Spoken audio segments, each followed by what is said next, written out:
I still believe in our city. It really is a statement that I'm putting up with these guardians who are strong and resilient and hopeful in the face of these horrible attacks against our community.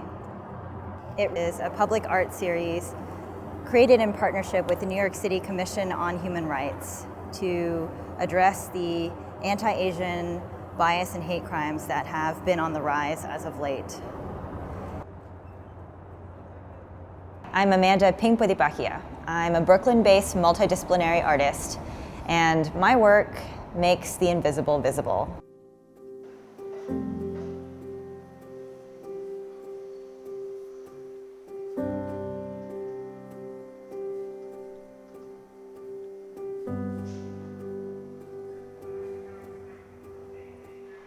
Today we're in the financial district installing these new panels for I Still Believe in Our City.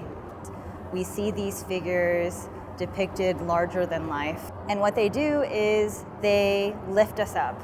They hold our community and they say, despite what we've been through as Asian Americans and as New Yorkers, we're still here fighting every day for our shared future. You know, I think what's great is that everybody who passes by these women can see a little bit of themselves. Yeah. We all have stories from our youth of being subjected to various forms of Asian American racism. We've also seen in the past year kind of powerful movements like the Black Lives Matter movement, where we've been in solidarity and in coalition with different communities throughout the city to fight against anti-Black racism. Now we're talking about anti-Asian racism. New York City, because of its diversity, I think is a city where we want our different communities to be standing up for each other in solidarity. Physical attacks and verbal assaults against people of Asian descent around the world has increased during the COVID-19 pandemic.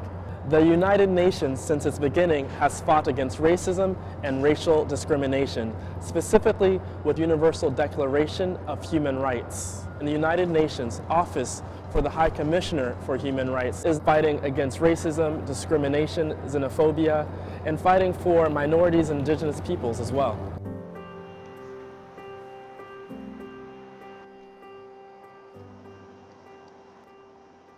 Now we are in my installation called May We Know Our Own Strength. This installation is a second body of work that I'm developing in partnership with the New York City Commission on Human Rights. It was inspired by a watershed moment of AAPI youth sharing their stories of sexual assault and gender-based violence. In this installation, I invite all New Yorkers, actually anyone anywhere, to submit through an online portal, mayweknow.nyc, their stories, their sins, secrets, and suffering. And I will take this pooling mass of anger and loss and grief and pain and weave it into hanging paper sculptures into this space. This is a message received yesterday. I am a survivor of sexual abuse. My older male cousin molested me when I was 12.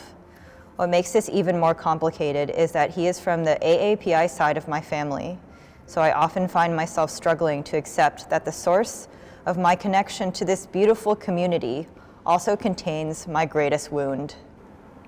I think this submission is so powerful because, you know, like healing from trauma, there's such a mix of pain and grief, but also hope. Art can be such a powerful way to access your own humanity. I think we see atrocious human rights violations happen because folks have shut the door on their own humanity. Art can really be a way to bring your humanity back home.